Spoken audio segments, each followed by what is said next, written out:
Hi everyone, I'm Steph Wilkinson and I'm a Senior Associate in the Health Litigation team.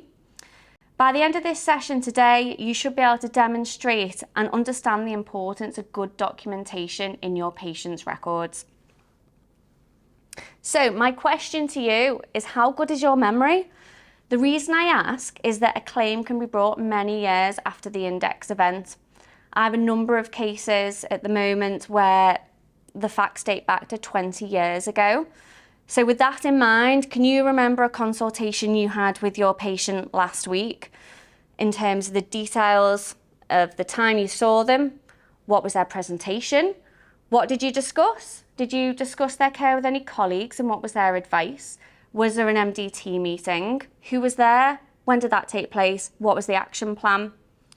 Chances are you won't remember all of this, not in any great detail, and that's no criticism to you because you see patients all day, every day. But if a claim is brought 1 year, 5 year, 20 years down the line, are you going to remember this detail? In reality, no. You will need to refer to the medical records to obtain specific detail about that attendance. You might be thinking, well, hang on, how can somebody bring a claim in 20 years down the line?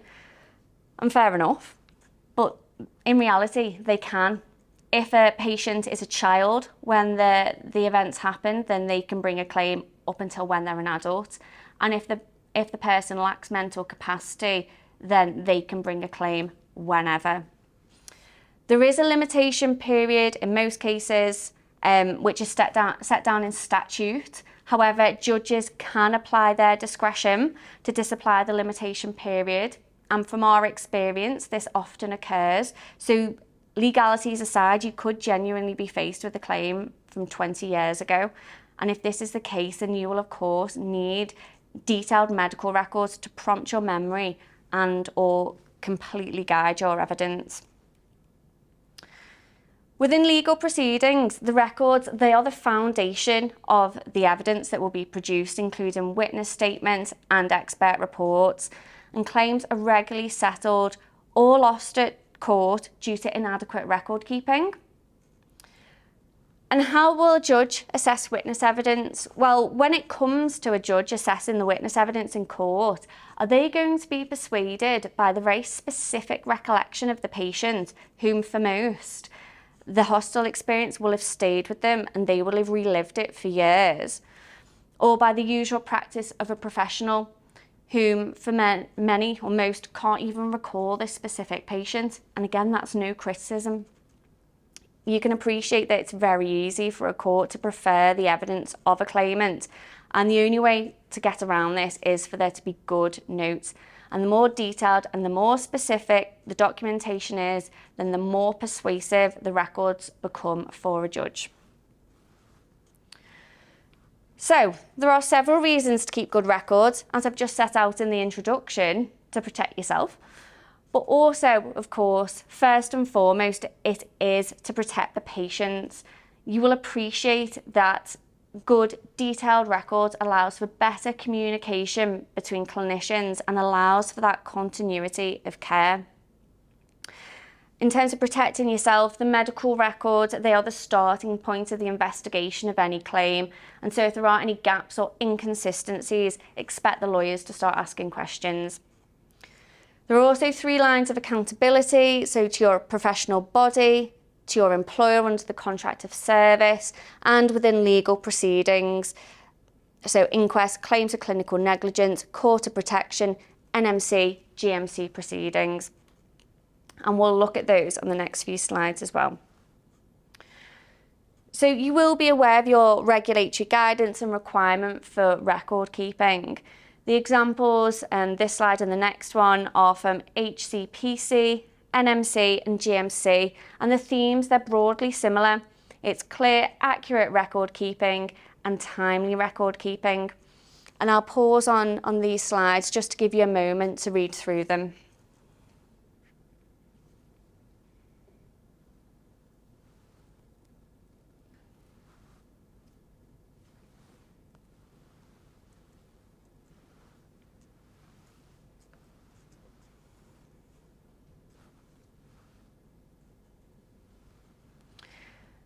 So I just wanted to quickly recap the basics here, as these are issues that do crop up during internal investigations and in relation to inquests and claims quite frequently. All entries need to be dated, timed using the 24-hour clock, and they should be signed. And if the name is not legible from the signature, then it would be helpful to print that name. There is a general trend towards electronic records, but where it's handwritten, your writing needs to be legible to anyone else as well as yourself. I've lost count of the amount of times witnesses have said to me, "Oh, I've no idea what I've put in the records." Well, if you don't know, nobody else is going to know either. And if you're a junior on a senior's ward round and you're making the note, then please do include the senior's details as well as your own. If you've had a call with, for instance, radiology and they've given some verbal advice on the imaging, then all of that information, including who you spoke to, the role, and their advice, all needs to be in the records. Retrospective entries are to be avoided if possible. As set out in the regulatory guidance, entries are to be timely, but of course, this is sometimes unavoidable, particularly in emergency situations. And if in retrospect, you need to be clear about the time and the date that you saw the patient, and then the time and the date of the entry that you do ultimately make, and the reason for that delay as well.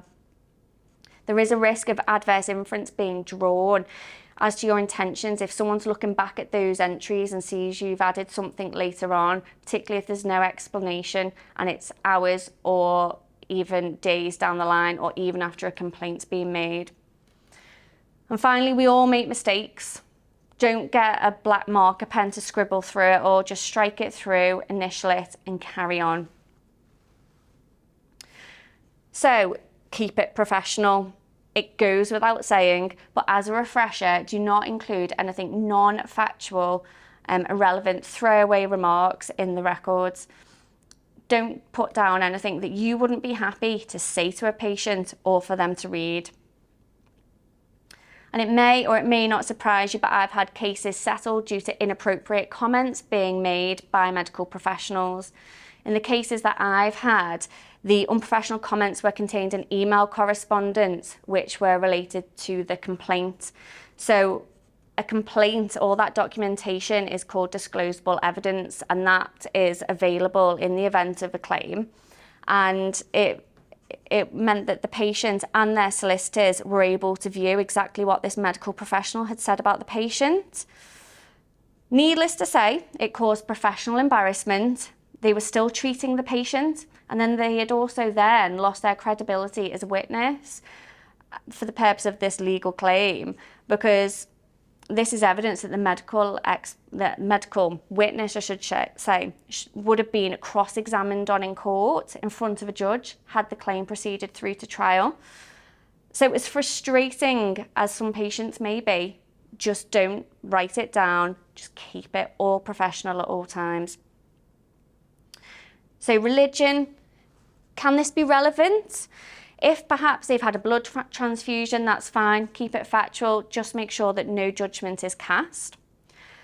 And finally, don't attribute blame in the records. So in the example here on the slide, you can see the difference between saying delayed response until time because X forgot to bleep me, compared to I responded to a bleep received at time.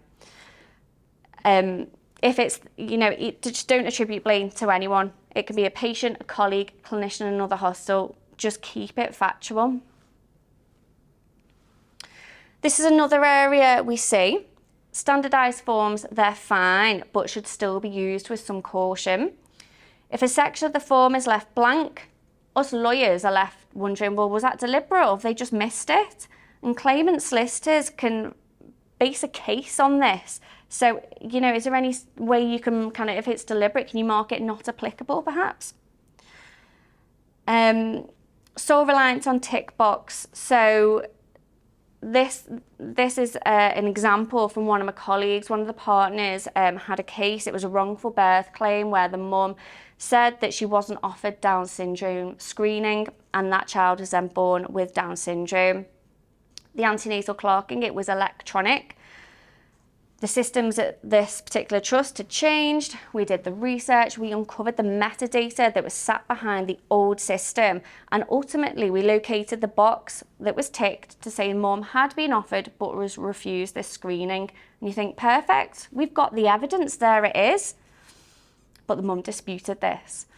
And it went all the way to trial. And rightly or wrongly, the judge sided with the mother and said the refusal of screening was so unusual that a tick box alone wasn't enough, and they would have expected to have seen documentation of the discussion and the reason for mum's refusal. So the point here is the importance of record keeping is not simply that there's a record, but it's the quality of that record and the detail of the record as tailored to that particular circumstance. So regarding guidelines, be it national, manufacturer or trust guidelines, if they haven't been followed, can you say why not? Guidelines are regularly referred to in legal proceedings to support allegations of negligence.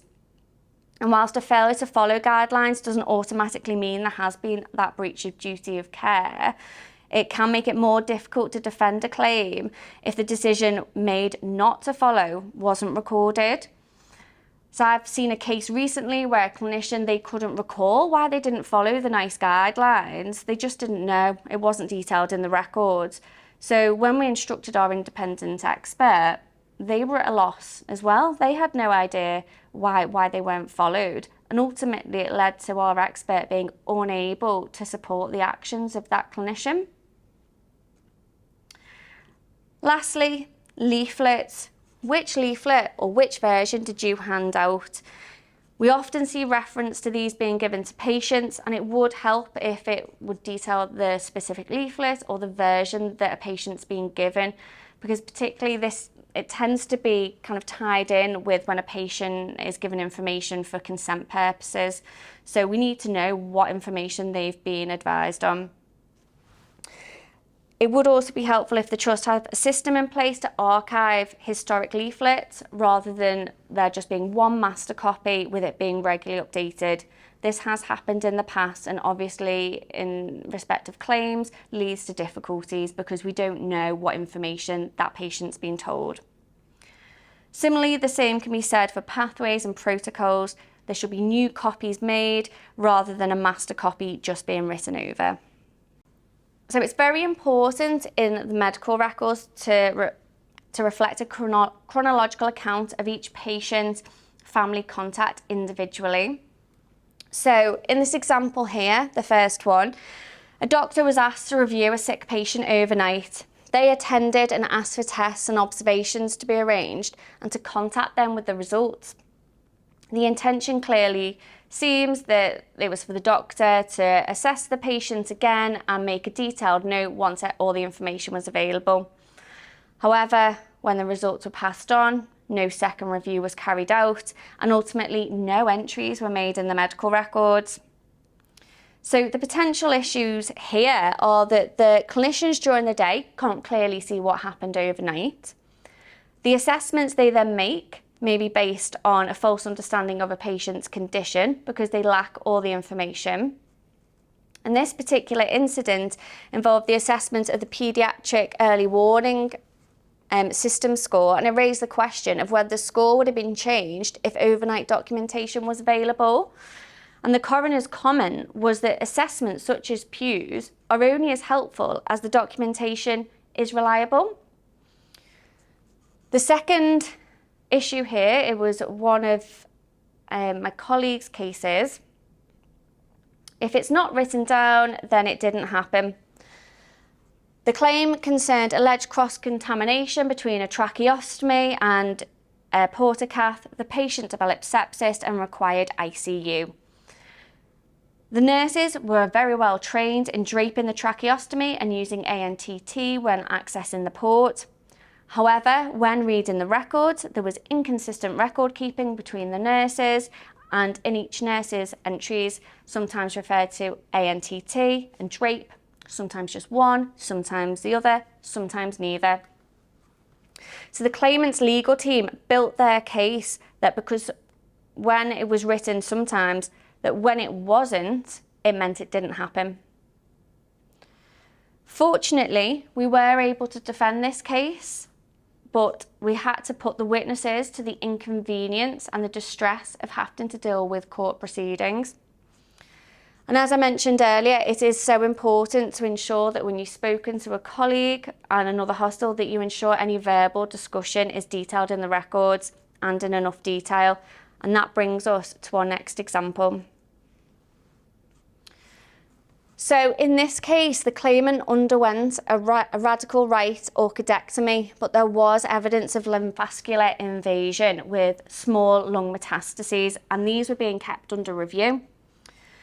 The treating consultant reviewed the subsequent CT scan and discussed it with a radiologist, but just annotated the records as the patient being in complete remission.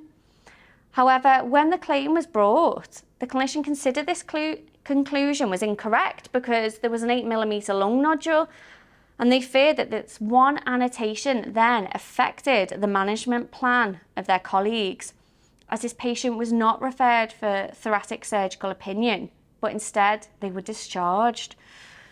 And furthermore, the clinician wasn't entirely sure what he meant by this comment either, as the patient wasn't in remission. So on reflection, this clinician considered that the failings in this patient's care stemmed from their expert opinion and that one annotation. And if a detailed recording of the discussion and a conclusion had been made in the notes, things may have been different. The patient should have been referred for treatment, not discharged. So the takeaway from this is had a full note of the conversation with the radiologist being included, setting out the size of the lung nodule, then maybe other clinicians would have queried the complete remission comment. Or if the complete remission comment was fully explained in the notes, it would have given more information. It would have led to appropriate referrals being made and the patient staying in the service instead of being discharged. Ultimately, you can never be inside somebody's head to know exactly what they were thinking and what discussions they'd had. So the records are where that information needs to be kept and as detailed as possible to avoid any ambiguity and avoid mistakes being made subsequently. So this is another area we see, proving the negative. When we get blood results, we've got normal results and abnormal are included. Radiology says no fracture seen. But sometimes when there's a physical examination, we only see the normal or the abnormal response documented. And this can become an issue later down the line when the patient challenges the examination and says something wasn't asked or wasn't tested for. So for instance, a clinic attendance and an alleged misdiagnosis, and it all revolves around whether the patient was asked about headaches. Nil about headaches is in the records. Is that because it was asked? Sorry, is that because it wasn't asked, or because it was asked, but the patient reported no headaches? So we're not suggesting you document every single thing. Of course, you have to use your judgment. Your time is limited. But if the absence of a symptom helps inform clinical decision-making, then we suggest that that information may want to be documented in the records. And I always think if the history goes into a lot of detail as well, it does suggest that a very thorough examination and assessment took place with a relevant history taken. But if the records are sparse, then the other side will use this to their advantage and trying to persuade a judge that the assessment that was undertaken was inadequate. So this brings us to the summary and the key points. I'll just run through these now. So obviously we touched upon the fact that the notes have to be legible. Illegible notes is ineffective communication. The notes need to be understood by yourself and others. So use computerized notes where possible. If they're handwritten, then use black ink to minimize fading when photocopying, and avoid writing on the back of forms as well, because that's often lost when photocopied. And always use a clear signature or designation, or write in capital letters. Don't use initials. In the contemporaneous notes, don't leave writing up for later. Memories, they fade, and judges are more likely to believe a witness where the records were written immediately. Identify when you're writing retrospectively, including the date, time written, and the date, time of the event. And identify when you're giving approximate timings, because timings can just be crucial. So, to conclude, ultimately, if you spend a few more minutes adding additional details to your notes, it could save hours or even weeks of work in the future explaining why you didn't write sufficient detail at the time in the records. As it says on the slide, more detailed notes also means you're less likely to be called as a witness. And if you do attend court, then there'll be less to explain as you can just refer to your records. So that brings us to the end of this session today. I do hope it's been a useful refresher, and thank you for your time.